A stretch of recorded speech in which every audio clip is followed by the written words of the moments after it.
Welcome to the second conversation in artEquity's three-part conversation series, 10 Years Strong, Origin, Evolution, Lessons. In Conversation 1, Origin, Carmen Morgan, Mika Cole, Leslie Ishii, and Michael Robertson reflected on the conversations and connections that catalyzed the creation of artEquity. If you weren't able to join us live, you're invited to watch the recording on HowlRound. Today's conversation is part 2, Evolution, after the inflection point. It's focusing on how artEquity's programming expanded, shifted, and evolved in response to the inflection point that was 2020. We'll share reflections from both the leaders who guided the organization through those moments and participants who experienced the benefits of those shifts. I would like to invite our participants, Dr. Quanice Floyd, founder, Pete Flow Enterprises, and Executive Director, National Guild for Community Arts Education; Alexis Green, founder and director, X Collective; Lauren Turner Hines, founder and producing artistic director of No Dream Deferred, and founder, executive director, the Andre Caillou Center for the Performing Arts and Cultural Justice; and artEquity's founder and executive director, Carmen Morgan, to introduce themselves and begin today's discussion. Good afternoon, everyone. My name is Quanice Floyd, she, her pronouns, and I am currently on Lenape-Hoking land, colonially recognized as Wilmington, Delaware. And I was a participant of the 2017 artEquity facilitator cohort. And so I'm going to pass it to Alexis. Thanks, Quanice. Hi, folks. I'm Alexis Green. I use she, her pronouns.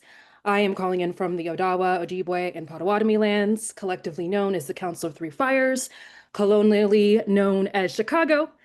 I am the former director of programs for artEquity, and I first encountered artEquity as a graduate student at Brown University Trinity Rep in 2017 and joined the staff in March of 2020. I'll pass it to you, Lauren. Hey, y'all. Hey, Lauren Turner Hines. I use she, her pronouns, and I am calling in from Bubancha, colonially known as New Orleans. This is the home of the Choctaw, the Homa, the Chitimacha, the Opelousas, and so many more whose names have been lost to time. And my connection to artEquity, I am a esteemed member of the last cohort, well, not second to last cohort of the National Facilitators Training 2018. If you know, you know. And I'm also so honored to be a part of the founding of, as a facilitator of the BIPOC Leadership Circle and of the BIPOC Surviving PWI series. So grateful to be here. I'm going to pass it to Carmen. That's the least of what these women do. I love how these titles just do not adequately represent your heart, your work, your spirit.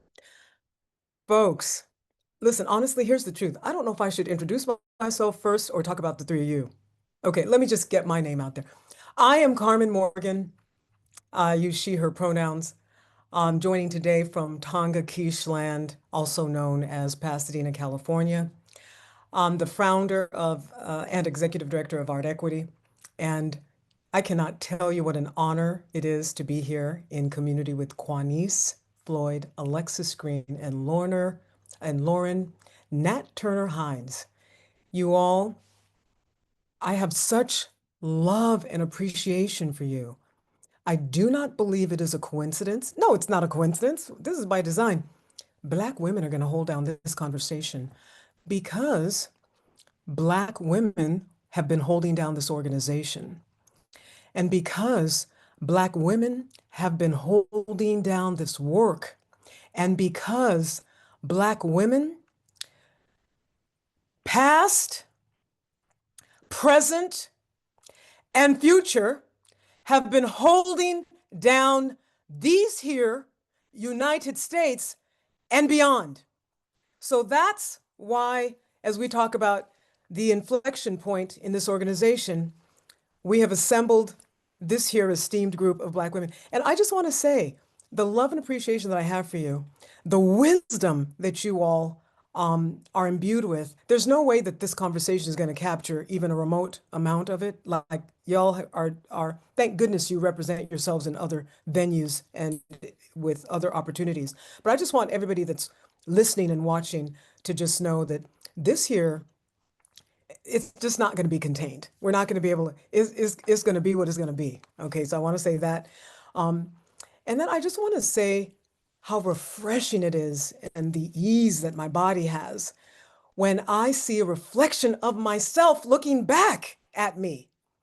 We all know the rooms sometimes that we're in where, you know, we just have to depend on the ancestors to come in the rooms and the spaces with us. And they're, you know, they're always there and they're always present. But when we are in a space where so much does not have to be explained, I cannot tell you how much I appreciate that, and that you all are here in this moment to help commemorate the work of artEquity. So I just want to again thank you, and for all of your deep contributions to this work, to artEquity, and beyond. Okay, Black women, hold up. More than our share. I just want to say that again. I want to just, if anybody's wondering, if you all are wondering, that would be true. Okay, folks, so we are met. It's going to be the four of us. And thank you, Courtney, for your support. You're behind the scenes. And thank you, Thea, for your support. Thank you, HowlRound, for your support. And thank you for all of the folks who are supporting on the artEquity team behind the scenes. Not the least of which is Michael Robertson, who was right here with us and would be on camera. Oh, but if he could, you all know that. Okay, so folks, when we last left off in series 1, we talked about the launch of artEquity and even things that predated, you know, all the things that led up to artEquity. We shared our origin story. That was 2015. And then we talked about the 5 successful years of programming anchored by our facilitator training and that work that led us up to really 2020. So today we want to talk about 2020 and beyond, 2020 and that second 5-year installment that brings us to our 10-year anniversary. And really we're leading off with the summer of 2020 and racial reckoning and the beginning of 2020 and the pandemic. That is what started off our second year, our year 6, quite frankly. Was it year 6? In 2020, we had already been, we were entering into our year 6. So that is what brought us to 2020 to here. And I would just say, and coincidentally, that would be Alexis Green's first year with us in 2020. Alexis was just like, I remember when you got hired and you started, it was just like, hey, I want to try this out. And then all hell broke loose. Oh my gosh. So I kind of want to start with you, Alexis. Do you kind of remember what was going on in 2020 at artEquity and beyond and what that experience was like? That's a big question. You know, it feels to even be like, oh yeah, there was a before artEquity in 2020 doesn't even make sense to me. But I do remember like those first January, February, those first couple of months, I was already working virtually as a project manager. And I was just coming off a directing gig in North Carolina. And I just also got some new headshots, which I didn't know at the time that I would not be using for a very long time, given that we were on the verge of a shutdown. But I know that like those first couple of months, I feel like I was putting a lot of energy because I was interviewing with you all. So I was, and I had known for a while, I was like, oh, if I could just get in that door, like artEquity is like a dream team for me. I would love to be doing that work. And so when I got called in to interview, I just felt like I was putting all my good energy towards that. I'm like, okay, we're gonna, hopefully this is it. And it was. And so I started in March of 2020, which doesn't make sense. Like it doesn't make sense. Like literally Michael Robertson, the deputy director, was supposed to come down, fly down to Chicago from, I believe y'all were in Oregon at OSF. He was going to fly back from your training at OSF. Right. And do my onboarding here in Chicago at Steppenwolf. And it was literally the week that everything shut down. It was like March 10th or March 12th or something like that. And so he had to obviously cancel his flight. And but I still started. So I jumped into Art Equity in the midst of, in a very unusual time. No one knew what was going on. We didn't know what was going on. We didn't know. I mean, I didn't know anything because I didn't know the organization. I didn't know what we did. I didn't know what the lay of the land was. So I was just kind of following, kind of riding the wave and following suit. But I know, like, what was stark about that time is the fact that I know so many businesses were just kind of like, how do we continue? How do we just keep doing the thing? But I feel like immediately Art Equity was like, what do we need to stop doing right now? How are we going to take care of our team? How are we going to take care of our facilitators? How are we going to be responsive in this moment rather than pretend like it's not happening? So I remember us canceling trainings. I remember us uh, we started to meet every week with our staff and with our core facilitators. We had these like little community, I don't remember what we called them. They were like community check-ins, and they were totally very informal, and there was no real agenda. It was just like, how is everybody doing? Who needs support? On top of our other staff meetings. So we were constantly checking in with each other about how we were doing. Um, and then we started to look into what that pivot looked like, because there was no world in which we were not going to be doing the work. And I remember you, Carmen, when we started talking about doing virtual work, you were very like, I don't know. I don't know if we can do this work virtually. I don't know. It's not going to be the same. Mhm. And Yo, lo and behold, I I still forgot. I'm thinking I just forgot the pandemic aspect on top of everything. Like I was there, and in the moment it was so like that was the big deal. And I completely, when looking back, am thinking about George Floyd and the murders, and I'm not even thinking about the compound of the pandemic. Yeah. So that is like, thank you, Alexis. I feel like we've just been time jumping, but also I was curious because so Alexis and Carmen, both of you all, but so it wasn't the what was it that made you realize that the pause needed to happen?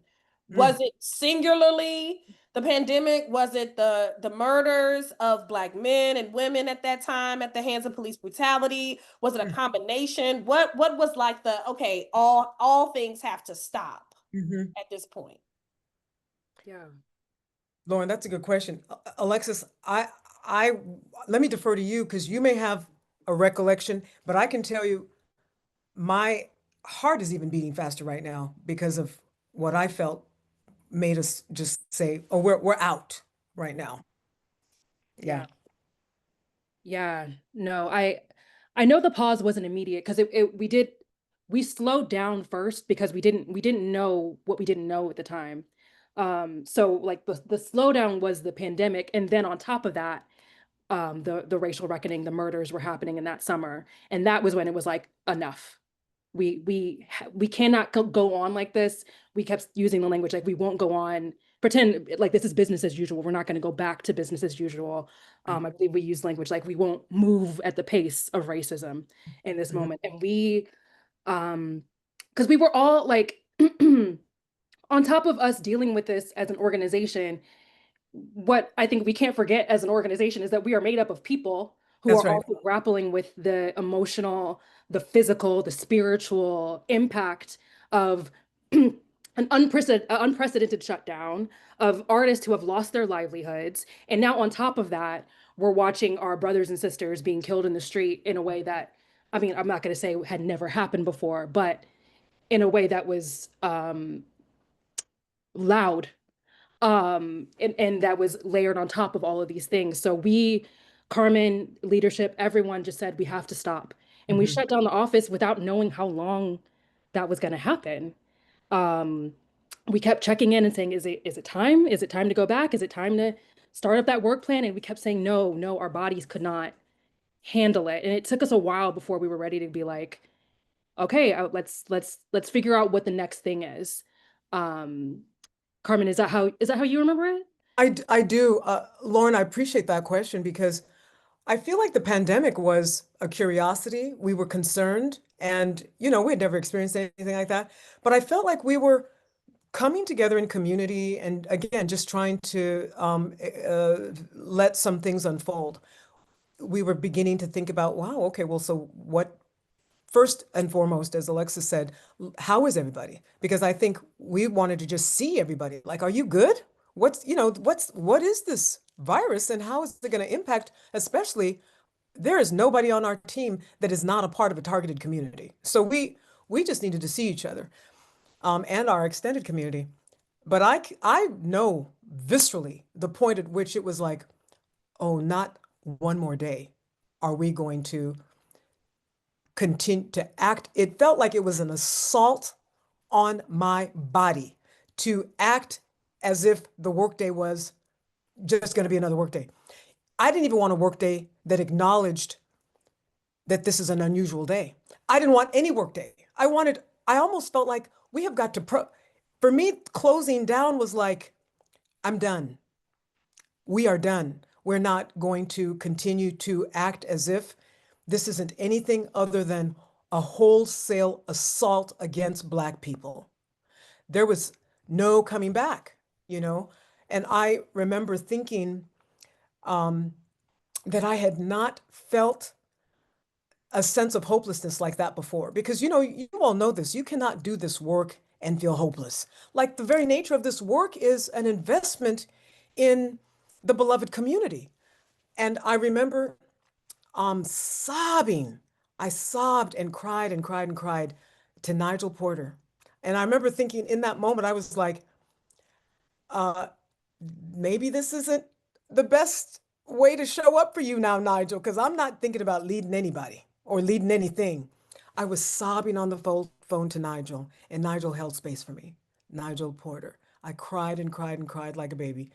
And I also had an interesting conversation with Michael Robertson. I didn't cry as much, but I remember asking him, I'm like, he was the only white person that I had the level of intimacy to be able to go in and say like, why, why?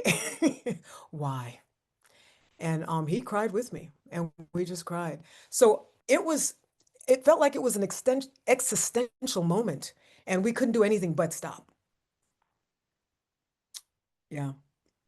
And I feel like it was, while I do feel like we were responding to that moment, I also think that it was, I don't know, the ancestors or our spirits, our future spirits looking out for what was to come. Because, following that summer, the amount of support that was being asked of us was so high, in a way that we had, I mean, I won't say that we had never seen before because I was still new, but what it felt to me like we had never seen before. We were like, we were receiving so much that we couldn't even respond to everything, but we did.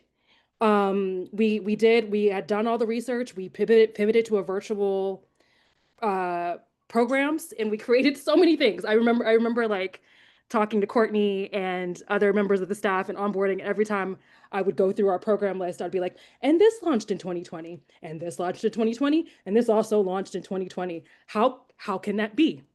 So we met the moment. Even so, I think that pause was so necessary, and it really did prepare us for everything that followed, that we built upon that moment. I want to just say here, I have got to interject. Mm-hmm. When Alexis Green says, we met the moment, she met the moment. Now, Alexis starts, mind you, in 2020. And one of Alexis's first assignment is, we don't know nothing about doing no virtual programming. Not only is that what she's met with my skepticism. I'm like, this is hard work. It requires that we are in space together, an exchange of the spirit. How are we going to do that virtually? I don't know nothing about no virtual trainings. This one here, oh my gosh. And this is, anybody who knows Alexis Green knows what I'm saying is an understatement. Alexis almost single-handedly created the mechanism by which we took a of an in-person program and brought us online to be able to do our work virtually. We had never tested that out before. In fact, had some level of contempt for it. I remember James Bundy 5 years earlier was like, Carmen, we should talk about doing artEquity on, Coursera. We should do it. And I'm like, James, that's blasphemy. How dare you? We don't do that. We got to be in person. So when we had the pandemic, the option was, okay, we're just going to sit this one out. Or before Alexis was even asked to do anything, Alexis was busy researching, having options, platforms. This one here is what really shared with me the potential and the opportunity. And then the entire world, obviously, was opening up to more and more virtual work and it becoming more and more accessible. And now we are hybrid. We can do virtual, and of course, we still do in person. But Alexis Green, and I would just say this about leadership. Leadership, I would say, there's so much I could say here in this moment. I want to be concise, and I also don't want to be overwhelmed with too much emotion. I have had the privilege of working with some extraordinary people, and suffice it to say, Alexis Green is one of them.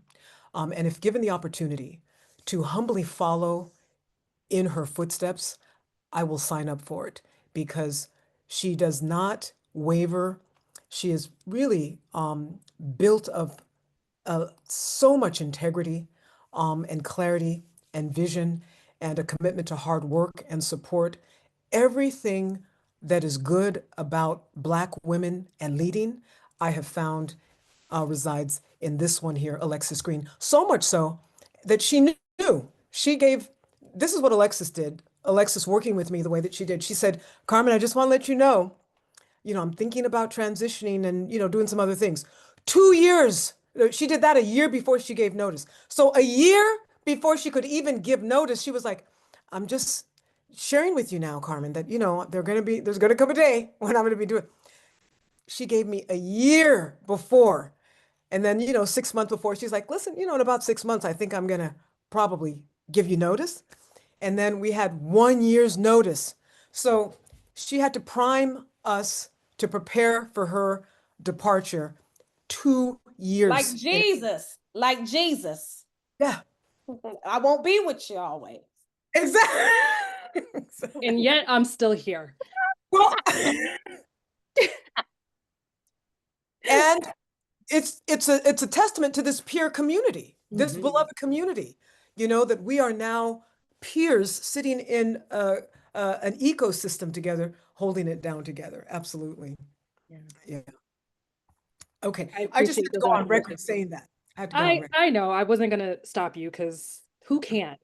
But I appreciate my heart is full. And I also want to affirm, while I was holding the work plan, our pivot into virtual really was a product of community because we didn't just choose a platform or Google it. We spoke to people. We spoke to members of our community and said, what are you using? What is your experience? And that's what birthed, what we ended up with now. That's what birthed all these beautiful new programs that we ended up with, like the Artist Activist Fund, which we did, a month into the pandemic, we were giving out money.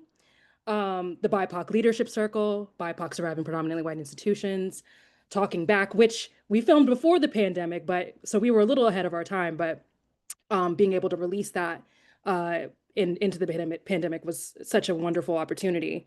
So I kind of want to pivot us a little bit because I don't want to talk about me anymore. So Lauren, you've already mentioned, you had roles in so many of our programs, but specifically BIPOC Leadership Circle, BIPOC Surviving Predominantly White Institutions, and that second season of Talking Back. What do you feel was the significance and the impact of these new programs when they first launched, especially launching at that moment in 2020? I mean, I think of them as first responding programs. Even in what we were just talking about through that pause, in BIPOC Surviving PWI, we talk about allostatic load, and we talk about the statistics around Black women and retirement and the time frame between retirement and death as it relates to stress leaving the body so quickly. And that's when we start to notice all of the things we're holding on tight. We start to notice, now your body's like, I didn't want to say anything, but this arm ain't really working, or we was holding it together to survive, but you really should go get that leg check. And we started to say, well, why is it that everything goes haywire when we're out of these environments? And I feel like collectively that was what was happening for BIPOC folks as we were sitting at home out of these environments where we were experiencing these micro and macro aggressions and reflecting on everything we had powered through, the murders of our colleague, our brothers and sisters dying in the streets, and our brothers and sisters and community members dying from this illness that we didn't really know much about. It was just the allostatic load, we just hit a high point. And I feel like we had to drop the other things and pivot to have these conversations, or it was life or death. And I said that, when we went into these conversations, we said that, and I feel like, for some people it seemed hyperbolic, but it really was. I remember just being overwhelmed emotionally, and I'm not gonna cry, getting on the first BIPOC Surviving PWI and it being like 700 people from around the world joining at different crisis moments around how am I going to make it? What do I do? I am being harmed in this space and I don't know what to do. And then finishing that series and the emails, and I think I've shared this with you, Carmen and Alexis, but like I was receiving so many emails of people asking me to create literal plans for them to leave their institutions. And while I wasn't able to do that, right, the desperation of the emails was so just like heartbreaking. And I think that it was a time that paralleled, I was a little advanced, just slightly beyond the moment, in the realization that these spaces do not have what it takes to hold us with any sense of care or humanity, because I had just gone through a transformational situation myself in my own learning and journey. And, I had just finished the National Facilitator Training in 2018, and then was experiencing what I now know to be racialized trauma in the predominantly white institution that I was working within, and decided to leave that space in 2019. And so I had been gathering my own thoughts and frameworks around like what needs to happen for my own healing. And so when this opportunity came to share that with folks who are now in this racial reckoning moment, having to make these decisions, I had a little bit to say. I had a little bit of a thought behind it, and I already had researched on my own who are the thought leaders and professionals who are helping us heal. I had already thought about how at the core of what we're grappling with is self-love, and who are the folks who are talking about love for self in this moment. And also the counterintuitive need to not activate in the ways that we're so used to activating. And I remember that even being like something we talked about a lot, Carmen, is because it was that generation of activists who who it oftentimes did not have the space to think about their own sense of wellness. And this was a moment to really center that as like that is the activation, is your own healing and wellness is the only thing we need to do in this moment. And trying my best to convince people that this was the way. So I just think that the programs that were developed at this time were inviting folks to consider their relationship to institutions. It was inviting folks to reconsider their own self-love practice and their own sense of worth. And it was unapologetically, because Carmen made room for this, saying we are more than allowed to create spaces that are just for us. Because not only is that our right, but it's what we need right now. to be well. And so much prior to this moment had been about teaching folks and convincing them and making space for their learning. And we were starting to realize how that in this moment wasn't actually, I'll say that there was, for me, I felt like there's actually a more important work to be done. That's right. That's There's right. a more important work to be done. That's right. Lauren, I do have to say that through line, you know, that was always present, but I think the space to pause during the pandemic, along with the visceral, broken-hearted outrage of the accumulative visual experiences of when does this stop? I remember thinking, will this just, I think those two things together just allowed us to be really, really clear about the need for us by us spaces.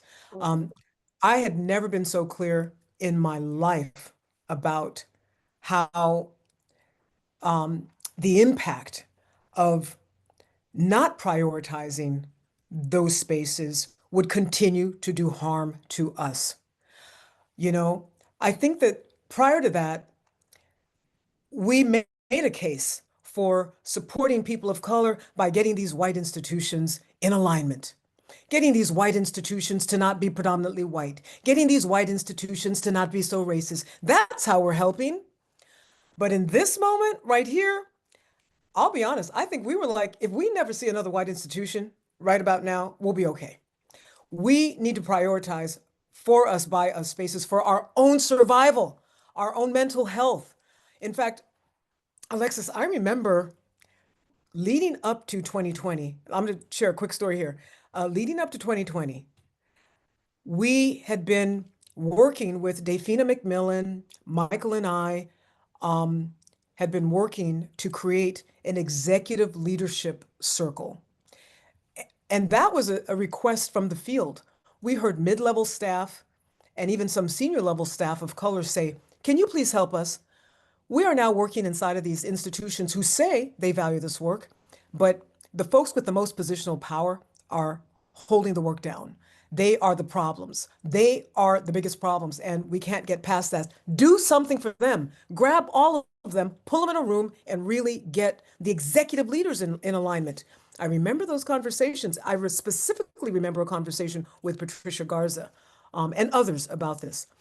So we spent a year doing focus groups, research, documenting, creating a curriculum. We even went to a retreat up in Ghost Ranch with about 6 or 7 executive leaders. I remember Melissa Keevan was there. Oh gosh, James Bundy was there. David Schmidt was there. I can't remember all the names now. I think Kelvin Dinkins was. It was a group of trusted colleagues so that we could pilot our theory of change around this, our goals and our objectives, and the program features. It was a rich conversation. It was signed off on. And in fact, several of them left and said, well, we're going to make sure that we have money in our budget to be able to send folks to this new executive leadership circle. And we had it funded. There was an innovation grant at the drama school, at Yale's School of Drama. And we got that grant. And so it was going to be a partnership with the with artEquity and the drama school, because we'd gotten this great innovation grant. And we're ready to launch this executive leadership program. Then the summer of 2020. And we could not launch the program. I mean, everything was, we could just turn it into a virtual program. And I think we even emailed all of the folks who were signed up for the cohort and said, okay, this is probably going to become virtual. But then we could not launch it. We couldn't launch it as a virtual program.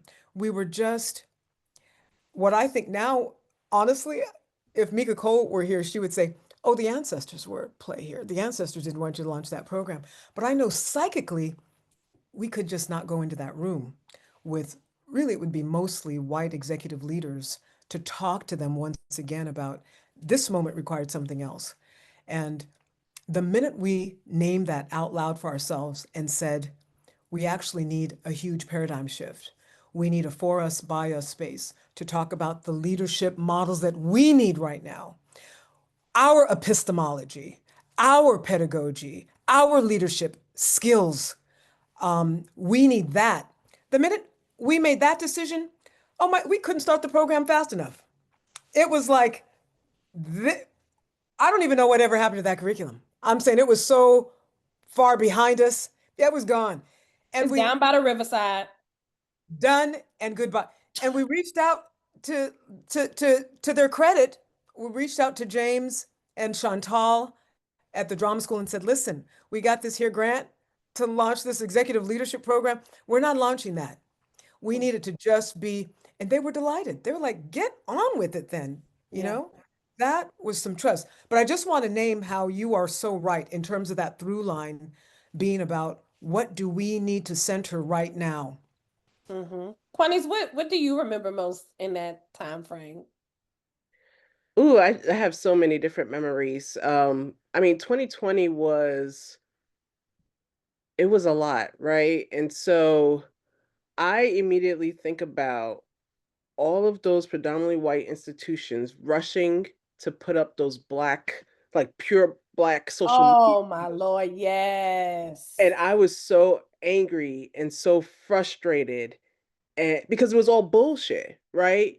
I'm hearing conversations from people in the field. I'm hearing conversations from people I went through artEquity with about how they're actually, being treated, the disrespect that was happening. And then you're going to put this all black, when I say black, like the black box, black box social media, on there as a sign of I don't even know what it was a sign of. It was clout. It was a trend, right?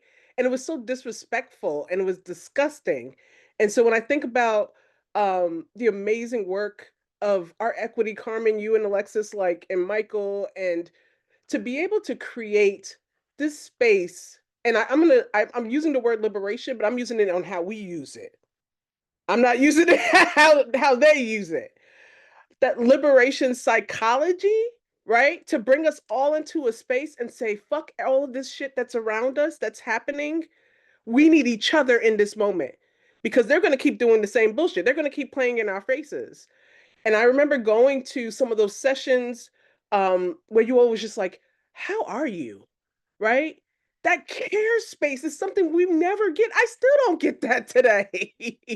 I only get it when I went to the reunion. I remember crying, coming in the reunion and crying because I still do not get care spaces outside of the ones that we create, Black women create. And so artEquity has always been this beautiful place and space where I've met so many beautiful human beings who are all just trying to figure it the fuck out. Like, it's really hard. It's really hard. Um, Sorry, I'm getting a little emotional too, because I didn't think I was gonna be emotional today, but I was just like, it was so hard. It was so hard. And to be able to curate these beautiful spaces for us to be like, we got you. Like, we got. We all we got and we got you. Was beautiful. It's beautiful. And being a part of artEquity, being in the 2017 facilitator cohort, I had built up so many different relationships with different folks, like, Josh Jenkins and Amy Smith. Like, all of those folks have, like, been in my life and been in that circle and been in my unit, and we still talk to this day where we're like, we got you, right? Like, that is literally what it was. So for me, artEquity has always been that space of care, that space of liberation psychology to say, we will be free together. Fuck everybody else and what they think whatever they think our free should look like, fuck that free. Sorry, I'm cussing a lot because, like I said, I was expecting to be emotional, but just listening to your conversations, it has got me so. And now 2025, I feel like we're still in the same space, right? we're still looking to each other for this space. And that's why I think art equity is a crucial piece to all of our journeys, because you all are keeping us and containing us in this space where the world does not give a fuck about us. Again, I'm sorry for the cussing and I'm No. sorry for the emotion, but I'm just like, during that time, 2020 was such a difficult time, and it's still going, right? You know, people like to say post-COVID. This ain't no post-COVID. This ain't post-George Floyd. This ain't post none of that. This is actually worse. We're deeper in it now than we've been in the contemporary years post-civil rights. Yeah. Mhm. So we have so much work to do, and it's a lot of it is not even our work. Yeah. Right? I remember when Carmen in the 2017, I always like cite you when I say this, but you said lives are at risk. You said that throughout the facilitator training. And that stayed with me in my heart and my spirit, because I'm like, I want to make sure I'm looking out for other people's lives. This is about people's humanities. This is about the world moving and Mother Earth and our ancestral wisdom all coming together to create something new and beautiful for our future. And we have people who are trying to deny us of that. Absolutely. So art equity has been a major, you all have really shifted the paradigm in the sector. Will the sector get it together? Will they get it together? Hands up. But That ain't even our business. that's not our business, right? But we are coming together, and that's all that matters in this moment. And that's all that matters for this future that we're trying to build together. Yeah. And I just want to say that it was also there were things that were revealed from 2020 to 2025 to now in the brilliance of the community, and specifically the Black women that were able to be transparent about what they were experiencing and also sharing learnings. And I just remember having so many, it being really important to me that when I would share what I've learned from someone else, that I would cite it, so that I would share that this thing that is helping me to move through this moment came out of the brain of a Black woman.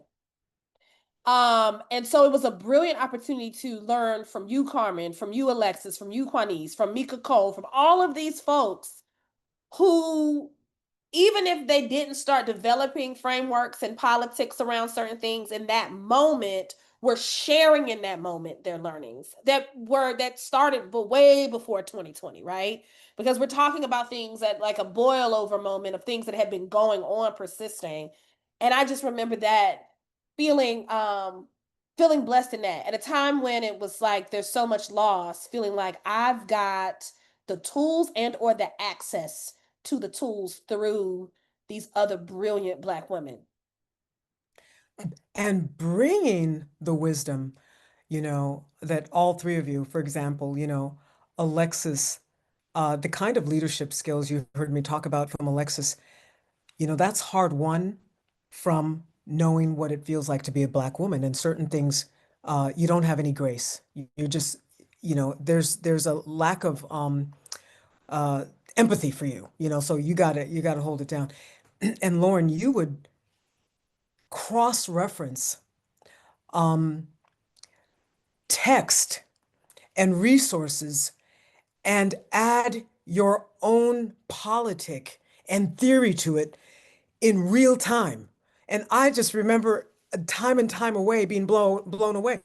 And Quanice, if Quanice didn't single-handedly change a predominantly white institution and snatch somebody out of their executive leadership position just in time. I mean, who are these people? I feel strongly that your all of our sort of intrinsic knowledge for justice in part comes out of just living the experiences that we live as Black women, and also having what we know to be true reflected back to us time and time again from none other than other Black women. Because there's nothing more powerful than a Black woman who knows her power. And one of the things that happens when we're isolated is, folks, you can easily be worn down and get a little tentative and get a little weary. That's why there is some gift in that art equity community, in the reliance on some shared foundation, some shared language, some shared politics, and that affinity. And non-Black people who are part of that community, coincidentally, and I'm being so facetious, they love Black people. And being in a space like that, it doesn't have to be all Black. It just needs to be a space that will not tolerate anti-Blackness for anybody, even the non-Black people. No anti-Blackness for anybody. That is a liberating space. And replicating that over and over and over. Boy, if we can get that right, the whole world will change. Who you telling? Oof.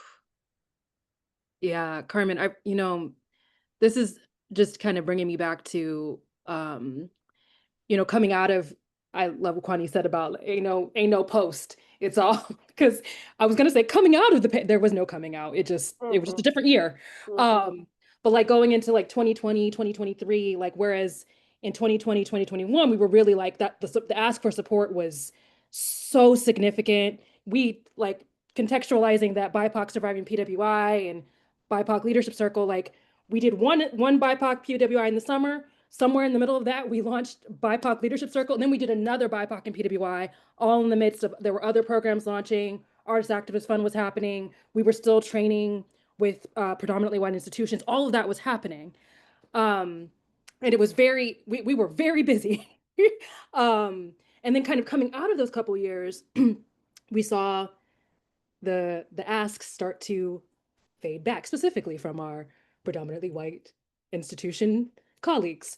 And I think that was happening, but simultaneously, I feel like, Carmen, I was hearing you start to make a decision for yourself that I feel like the work that we were doing for others was starting to actually now have influence over how we wanted to care for ourselves. Because I started to hear you use language like, I don't feel like my calling or my energy needs to be used in that way anymore. And I'm not sure about that anymore.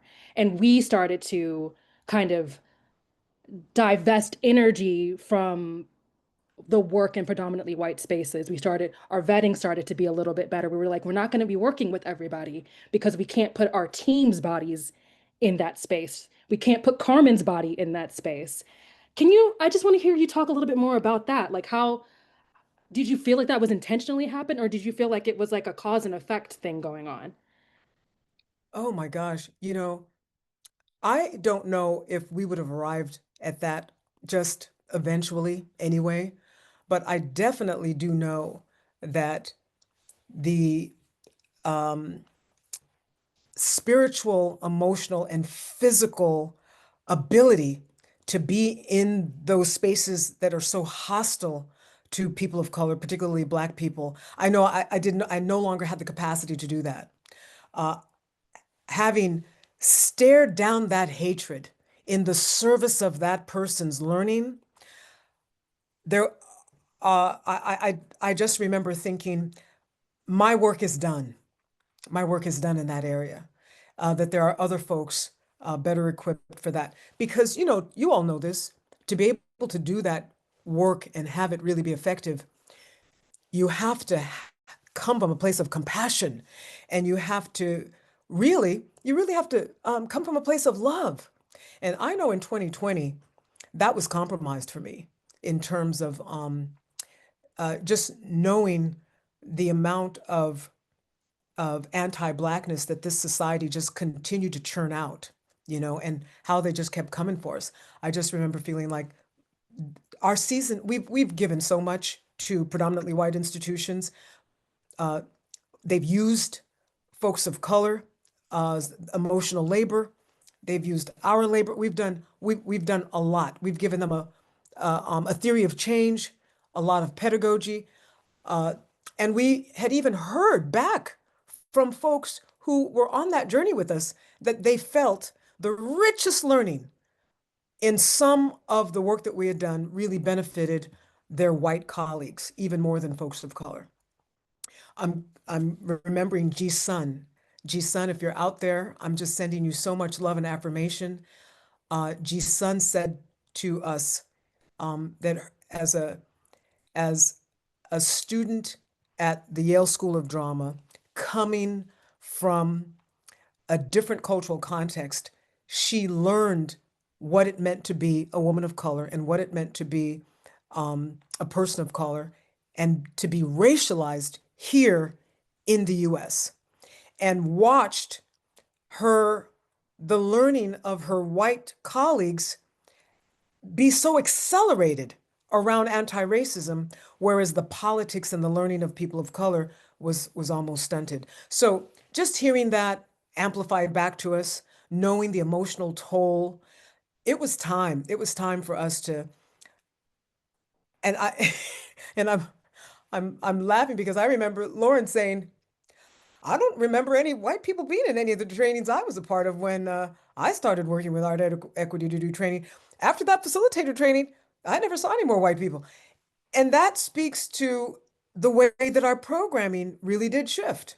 I mean, we do some everyday justice trainings now, where it's open to everybody, but our programming that's not from fee for service, the programming that comes out of artEquity community at the moment is all about for us, by us. And I don't even think that it's not even it feels like it's just a comfortable, realistic, responsive evolution. It's not even radical. It's just like, oh my gosh, how could it, why, what are we even thinking about? Absolutely. There's so much parallel too with this idea of that we discussed in surviving PWI about freedom mapping our way out of these spaces. And and yes, it is a divestment. And I remember in that program talking about the ways that we choose to divest from these systems, from these spaces. But also, Carmen, when I hear you talk, I still hear this undergrounding like love ethic so strong, because really what it's a refusal to do is self-abandon. If I'm not able to be in these spaces, in these predominantly white spaces, and do this work without self-abandonment, then I don't need to be in them anymore. If they're requiring me to abandon myself, then I'm refusing. I love me too much to do that. And I think that's really, I'm just thinking through this in this moment, because I think it gets interpreted to be about some sort of like, oh, no white folk allowed, but it's really about self-love. You know what I mean? And I think that that's the thing that people miss in this conversation, is that not only did you model that, not only did you do that for yourself, but you modeled it for other Black folks who are facilitating, other folks in the community, other activists, that you can choose you and advocate for justice and equity. Without a doubt. And folks, look, there are 355 million ways to work for justice. Pick one. You do you, you know? And we were in the service of trying to support not having predominantly white institutions anymore, actually supporting them into really being the generous community resources that they should. And that's good work. And I know a whole bunch of folks still doing that work. That's really important work. And we do it to some extent. But our primary directive is how to support the needs of people of color, Black folks, their leadership. How do we thrive? Because that is in the service of the whole. It really is. Until that gets right, until that gets right, this is not going to be right. Yeah. I tell people, educating white people, that's not my ministry. That's what not mine either. Y'all said it in a nice way, but that's all I heard, is that ain't my ministry. I come from the ministry of get out. Get out. No, Lauren, I remember Lauren at the point, because we still come to this work from a popular education model, which is every voice in the room is a voice in the room and is valuable. And I remember Lauren just basically saying, look, if they're not ready to get out, I'm not sure if I need to be messing with that. And it was like, oh, Lauren, is there no other strategy? And Lauren was like, no, I don't think there is. I think I the only know strategy that is was my learning, Carmen. That has been like, that's been my number one lesson through art equity is like, because I'm like, black or white, what is it?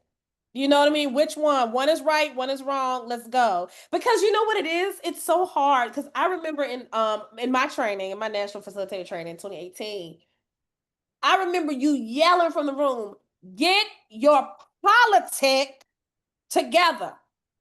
And that was such a moment. I remember wanting to be like, what is the politic? Either you have one or you don't. Ain't no halfway stepping, and I just remember like finding that nuanced place where you're encouraging people to develop the politic. You can't, obviously, there's not a lot of control you can have over the politic they develop, but to have one, just to have one, say what we're not going to do anymore. And I think I remember that being my number one frustration and learning moment for me in that is that how, and also like when I decided to like that my ministry needed to be with my people is seeing the lack of politic that is existing. I don't know if you remember this, but when we introduced freedom mapping and exiting PWIs, divesting, and we did the comparative to plantation labor culture in some of these spaces, and we had people in there, people of color being like, but I love my plantation. And I remember being like, oh my Lord. And just realizing we had so much work to do. There's so much work right here to do. I'm gonna give a shout out to my colleague Stephanie Rowland. I remember talking to them. I believe, oh Lord, it was recent. Maybe this was like 2024 last year. No, Lord, I don't even know what year it is. 2024 perhaps, or 2020. No, it was 2025. It was this year. And with all of the what's happening with the Kennedy Center and all these things, and all being once again shocked that some of us are in there and we like, but I thought this was my place and I thought that this was this, and I didn't think that this could ever fall away.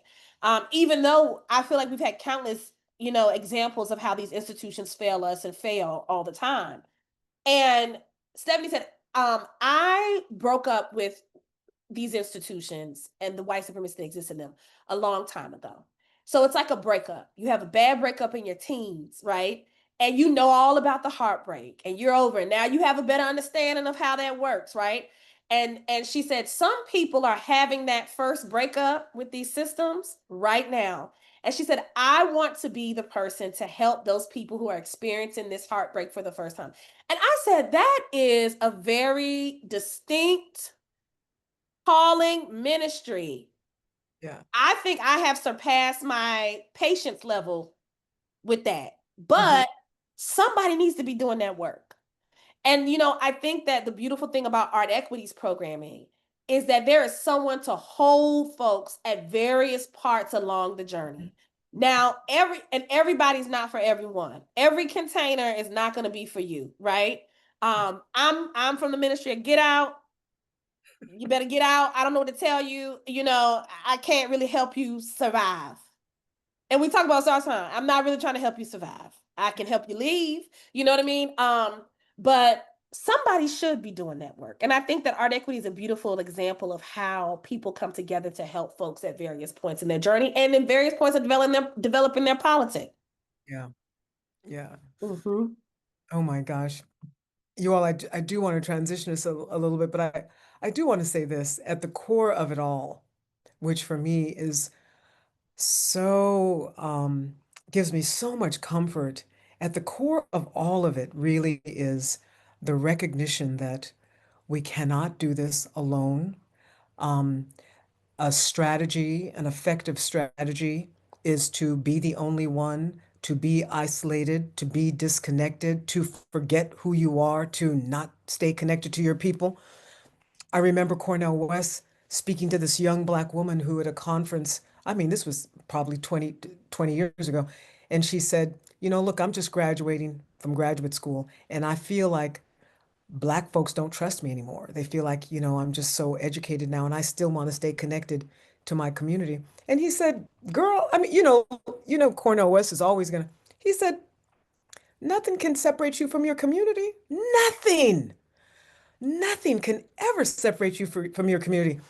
So that is an important through line in all of this work. It was a part of the work that we were doing with the National Facilitator Training. It's absolutely the work that we're doing now in the For Us, By Us spaces, surviving predominantly white institutions, the Talking Back series. It's building and sustaining community. There's no other way. I'm very clear about that. Building and sustaining community. And whenever I feel, oh, I'm not certain here, I have to check in with my community. I've got to find my people. I have to ask myself, are you isolating yourself then? Because that's where we get that strength. These communities are so important. I think that it's definitely a superpower. It's how we get things done.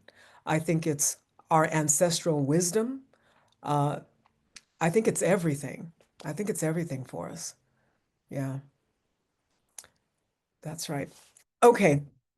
Well, listen, I started out by saying that being in a space with Black women is so appropriate, as we talk about this really beautiful milestone. I'm going to say it's a beautiful milestone because, small nonprofits come and go. You all know, and especially right now in this climate, and Black-led nonprofits that are 300% underfunded in relationship to their white counterpart. We get 300% less funding. And here we are with all Black What does founders. that even mean? Negative? Yeah, My 300% brain less. is about to explode. 300% It less. means crumbs. That's what it means. The crumbs. Ooh. And I don't know if anybody can drop this in the chat right now. Drop the report from the Giving Gap in the chat. Can anybody do that?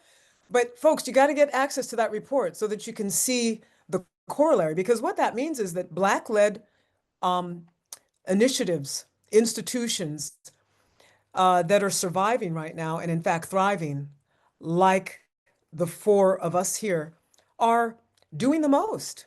It's creative genius. It is our ancestral wisdom. It is all of the things. And so I just want to lean on that for a minute and to just acknowledge you, Quanice, you, Alexis, and you, Lauren, for the incredible work that you're doing and doing it with at a time when it's quite challenging politically and also economically. And when the times are good, we get 300% less funding. So the numbers that I gave you isn't even based on this current climate. So I just want to name that. And with that in mind, I think I want to just turn to you all to, believe it or not, help close us out. The time just goes by so quickly. When we were talking about doing these conversations, I think I was saying, like, listen, we're not going to have that much to say. Let's do it for about, let's do it for an hour. And when we came on 90 minutes, I'm like, 90 minutes? Oh, we'll end early.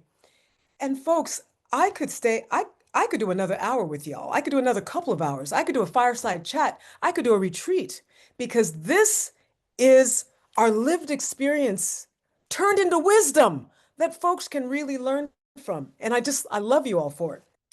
Okay, so in closing though, taking all of that wisdom, let's not waste any of it. I want to have the three of you respond to some closing questions. Is that all right? Can we close that way? I would like you all to have the last word. As Black founders, as Black leaders supporting this ecosystem and holding it down, I'd like you to lean into your wisdom. So the first question that I have is, looking back on, I guess I want to say maybe these last 5 years, right? From 2020 to 25, but you all can use whatever timeline. You can use your whole life if you want to, just looking back. But if you want to do from 2020 to 2025, looking back, what did you absolutely not see coming in terms of the shifts that we are currently now experiencing? And I'm laughing because as Black women, we see a lot coming. So that already is a little bit of a trick question, but were there any surprises, when we look back from 2020 to 2025 and some of the ripples that we are experiencing right now in 2025? Is there anything that you just did not see coming that you were not planning for? I'd love to know your thoughts on that. And why don't we start? I'll do Quanice first, then Alexis, and then Lauren. It's a lot.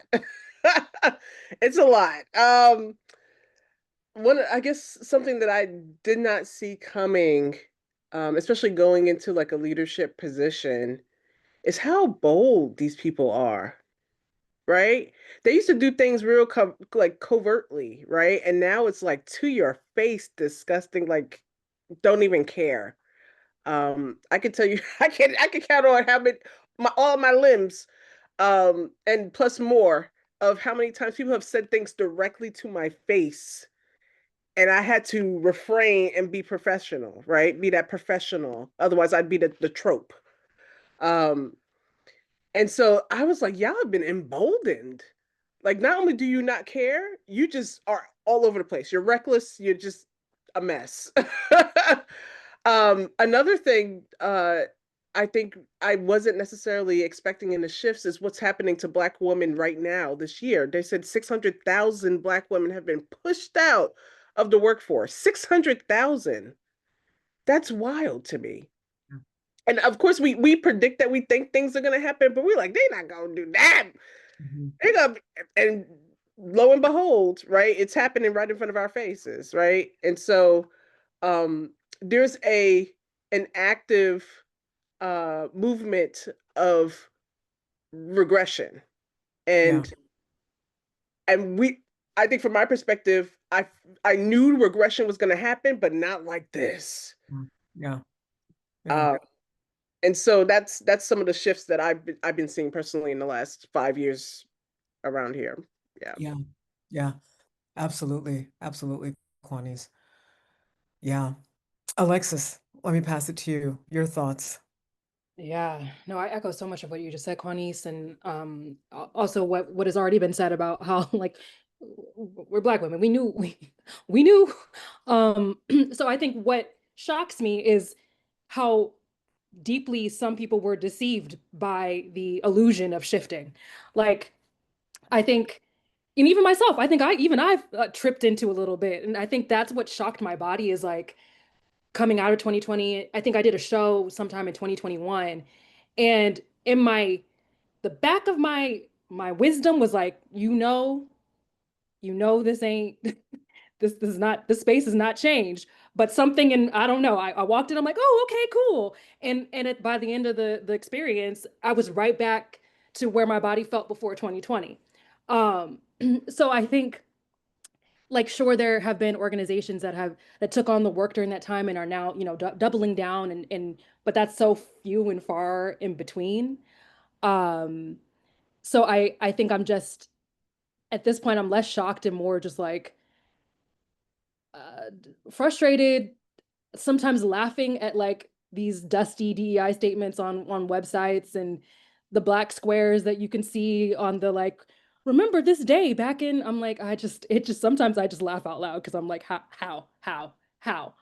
But I think one thing that I am happy, that I won't necessarily say I'm shocked by, but I'm happy that is a result of the shifts, is I do feel like Black people, Black women, BIPOC people, um, have gained language that they need to set boundaries and prioritize their wellness. I feel like there's a long way to go. We have not arrived, but I do feel like I'm watching people I know, stand up for themselves in rooms, or not take anything, or just completely divest, or plan their freedom map in ways that they would not have done prior to the pandemic. Even myself, I'm like, I remember pre-pandemic as an actor, I'm like sending my headshot and resume to every place. I don't care. Don't matter. Just hire me. Now I could not care less. I will not, I know what's up in them spaces. So I only put myself out there when I feel like it's going to be worth my time, and not a affront to my safety.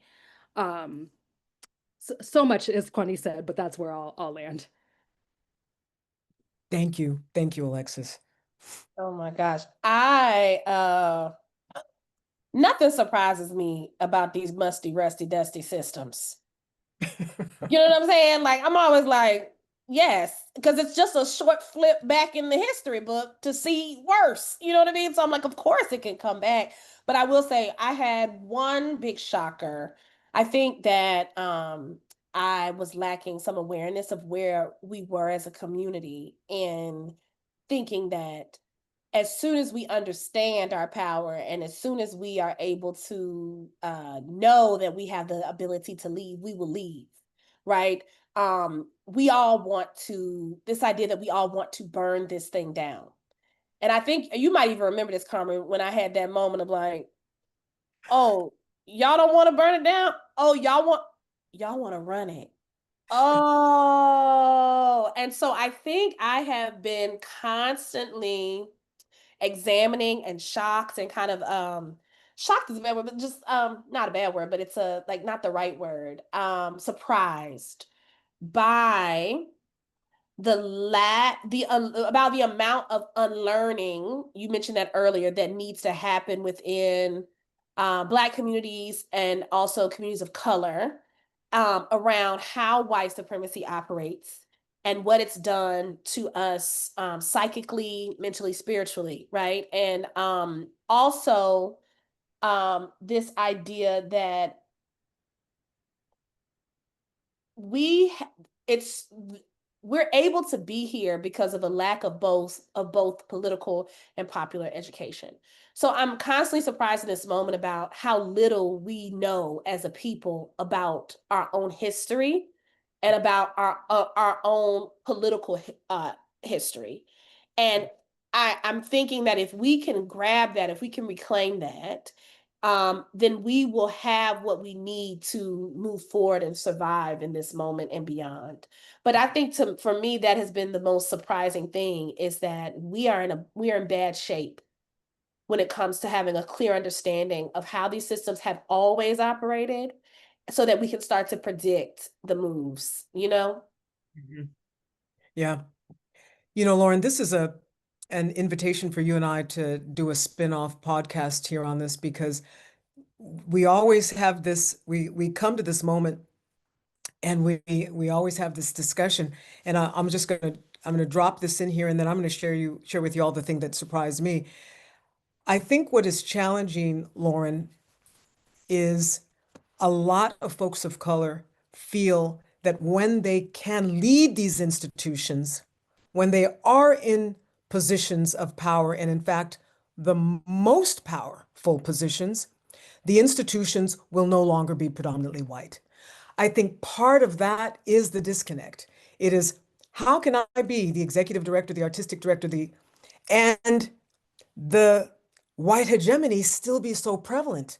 First of all, what does that mean about me if that white hegemony persists? Am I a part of it? It's confounding. So I think we've had the largest number. This is the biggest cohort of people of color leading predominantly white institutions, cultural arts institutions.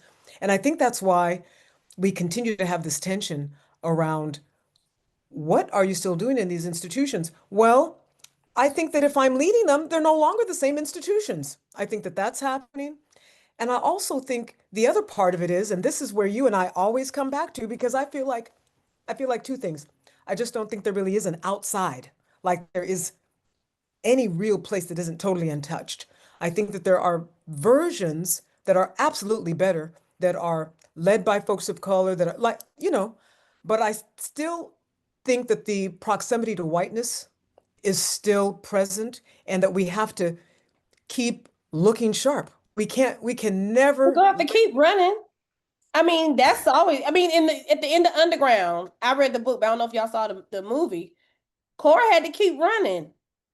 Well, I see this is we're gonna do this podcast because I feel like that's where some of it is. Yeah. And and I think that it also allows us to support our colleagues wherever they are. I think that I still think that there's a ministry for that we're going to support our colleagues wherever they are. We can do it on multiple fronts, And and this, everybody ain't a firefighter. And this would be a good time for us to remember the 1970s film, The Spook Who Sat by the Door. Folks, study up. Okay, now my surprise, and then I've got one more question for you. My surprise was, I have to admit it. You know, I'm going to just show my naivete here. I was not surprised when Fortune 500 companies just capitulated and just bowed down. I was not totally surprised by that. I wasn't surprised when law firms bowed down and totally capitulated and just did the cost benefit analysis. But I will have to say, I was surprised when the academic institutions, the places where ideas, thought, knowledge gets created, that was hard to see, to watch the capitulation from the academy. And yes, there was resistance even in that moment. People were protesting, the students were angry, there were other faculty, but still, ultimately, at the end of the day, to watch so much of that, I was only bolstered by the fact that old school civil rights activists were, once again, had to, brush off rolled up their sleeve. All the civil rights attorneys have not slept since January. All the civil rights organizations and law firms have not slept since January. Journalists have not slept since that. The front lines right now, let's give it all up to the civil rights attorneys and journalists who are working 24/7. So yeah, that was the piece. Okay, last question for you all, because I think that your wisdom is going to carry the day.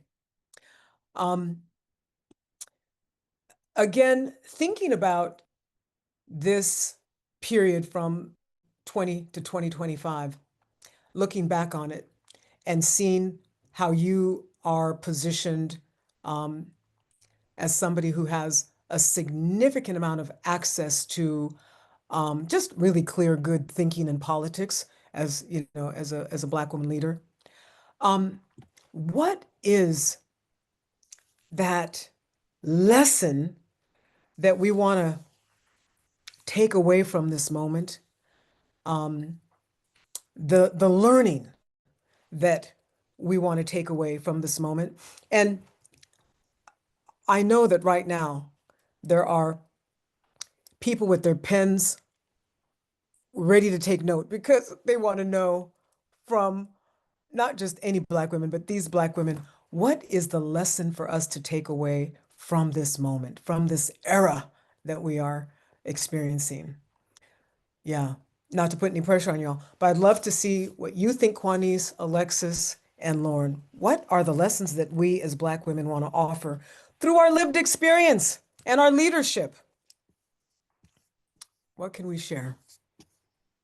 Yeah, again, I have so many different things I could share. Excuse me. Share a couple. So I guess to give us some context, I remember I don't know if I was reading something or looking at a video, and in the video was an elder, and the elder was talking to like a grandchild or maybe a niece and nephew, and they were like, "This is not Black people's worst president. This is not Black people's worst time." And I was like, "Oh shit!" Like that put it into perspective for me, because I was like, "Oh, now it's time for the work," right? Because there's a lot of things that are happening right now where, folks we know the world is attacking us. Global anti-Blackness is global, right? But to recognize and say, I think it's easy for me as a millennial to really just be like, damn, another trauma, damn, another history moment, damn, right? But then to be able to put that into that perspective where my aunt and uncle who are like, girl, you need to be out there like doing what you do. And I'm like, okay, like, and to be able to say, okay, this is the time for us to go deeper. This is the time for us to be very specific about who we're working with, who we are creating with, who we are building community with. This is the time for all of that. And so what's guiding us along that way is that ancestral wisdom, that ancestral love, because they survive so much more, right? And so just thinking through that as one. Another one for me is the rest, the whole rest movement. And I think there's really interesting discourse around rest because the people who know and the people who don't know. But rest, the whole self-care revolution, especially for Black women, is a beautiful thing for us to be able to really go into. We need to be able to rest. We need to be able to take care of ourselves because we have to be ready. We always got you when they say stay ready so you don't got to get ready. Like that is we have to stay ready. And in order for us to stay ready, we have to rest. We have to take care of ourselves. There's too many of our sisters dying in our jobs. Last year alone, I saw a lot of people posting about a lot of Black women specifically who are holding organizations on their back and they're not taking care of their health, mind, body, and spirit is depression, anxiety, all of these things. It's really, we have to take care of ourselves, and that collective care is that care as well. So if we see, I always tell people, if I see that you look like you might need some support, I'm gonna always ask you, sis, do you need help? And that is an important part of the process. It's not just the individual self-care, it's the collective care. It's about paying attention to the people around us. It's about making sure that if they can't do it, how do we step up and do it for them? And then when they're ready to come back, we all come back together. Absolutely. So, yeah. That lesson right there. Thank you, Quanice. Absolutely. All right, Alexis. Oh, I should have taken out my pen. Because Quanice, like the last thing you said about checking on people, I want to just lift that up because I've seen you do that in real time. Like I remember you coming up to me at our recent alumni gathering at one point and just being like, "Do you need anything?" And then of course it was as Black women, we were both like, "No, do you need anything? No, you sit down. No, you sit down." I'm like, "Oh, this is going on forever." But just to say that those aren't just words for you, like that is your practice, and I just really appreciate you for that. Um, I think for me, I don't know where I first heard this, but I've been hearing it a lot, like in the last year or so. And that is that imposter syndrome is just a manifestation of white supremacy. And for me, I used to go, I feel like I went around along for a while. And once I heard the term imposter syndrome, I'm like, oh my gosh, yes, that's me. I'm dealing with that all the time. I think I even called Carmen, I called you crying one day, and I was like, I just have so much imposter syndrome.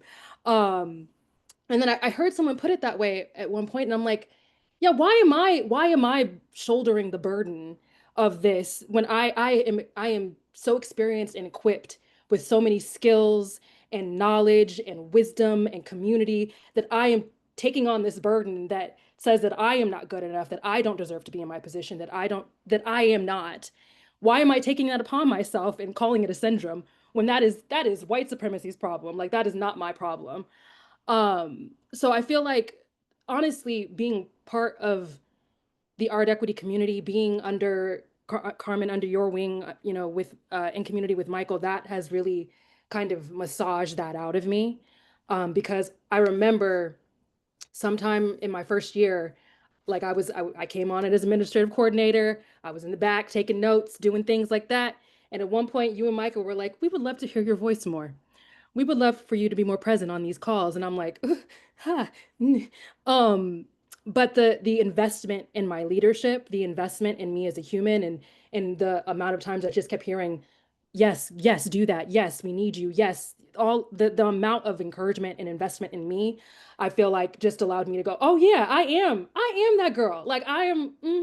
I need to trust everything that has come before this moment. artEquity didn't give it to me, but you allowed me to like dust off the mirror and be like, oh, there she is.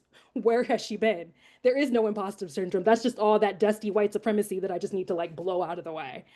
So yeah, I'll leave with that. That goes perfectly into what I was going to say. I think the ongoing lesson is, and you mentioned this earlier, Carmen, I always say that we are the plug. And like always asking ourselves, what would the plug do? Would the Yeah. plug treat themselves like that? Would the plug allow for this to put them in a position to not be the plug? So we are the plug, recognizing that we are the currency, Black women, quite literally from the inception of this place. We have been the currency, we remain the currency. Our labor remains what allows this entire country to run. So I think that continues to be the ongoing learning lesson, and like the reshaping of our mind around what does that mean about our own self-care and our collective care. And then the other thing is, I do believe that we are in this second racial nadir moment. And I've been really, in digging in archives, thinking about, at the times when this country's been faced with the highest amount of racial violence, and racial violence in the form of policy, actual policy. You also see some of our communities, the Black and communities of color, their institutions are strengthening, stronger, and developing. You have the Harlem Renaissance, you have some of our universities, you have some of our Pan-Hellenic organizations, and all these institutions and businesses that are growing and connecting with one another. And so I think that the lesson that we have in this moment, similar to what Quanice has mentioned, is how do we reconnect when we are going to have to work together, and we're going to have to talk to one another, and we're going to have to hold space for each other. And this is the community tending work that you've been doing, Carmen, through artEquity for the past 10 years. And it is work.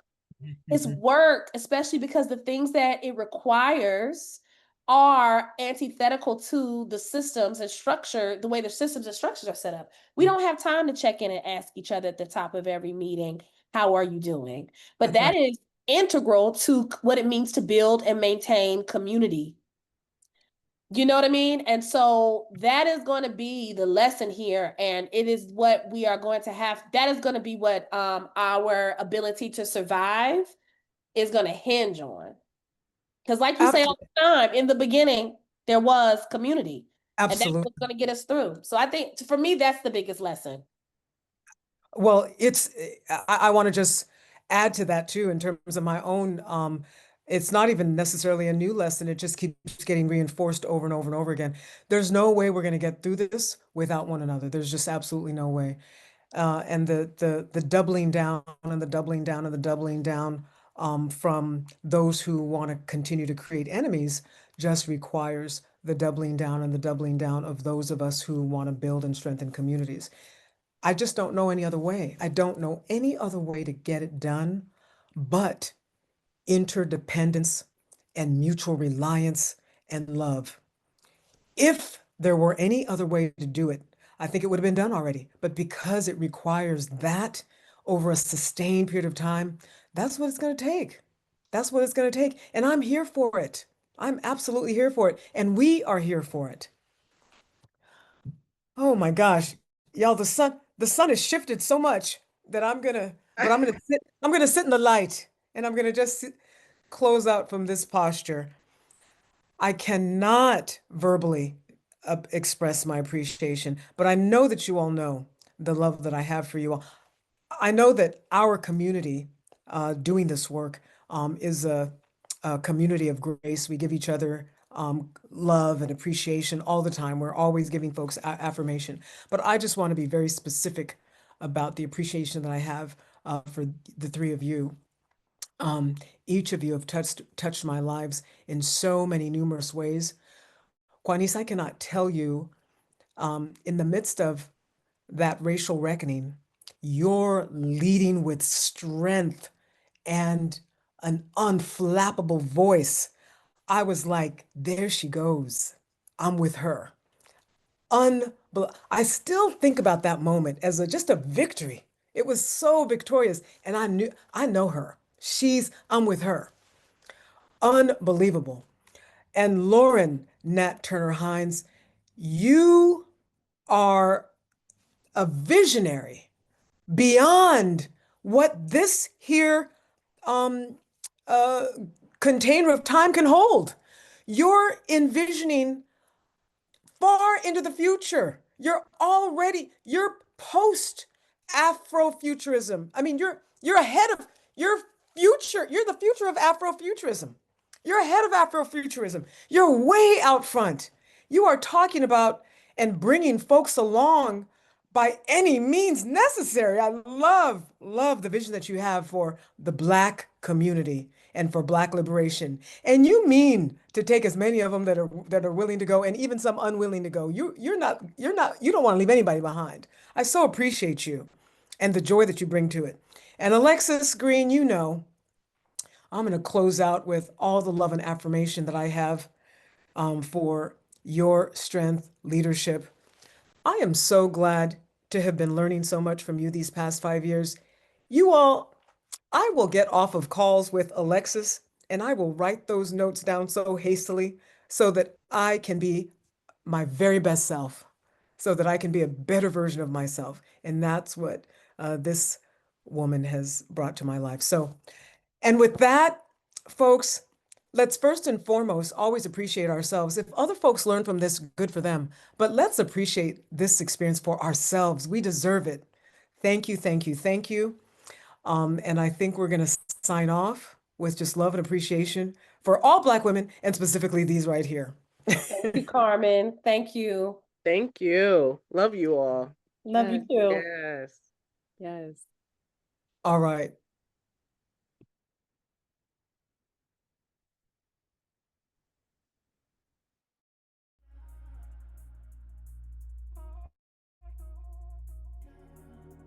We would like to thank our partners at HowlRound for hosting our conversation series, 10 Years Strong, Origin, Evolution, Lessons. Please join us on Friday, December 5th at 12:30 p.m. Pacific Standard Time for Conversation 3, Lessons in Leadership, the final conversation in this series. Feel free to review the entire series on HowlRound. Thank you for watching.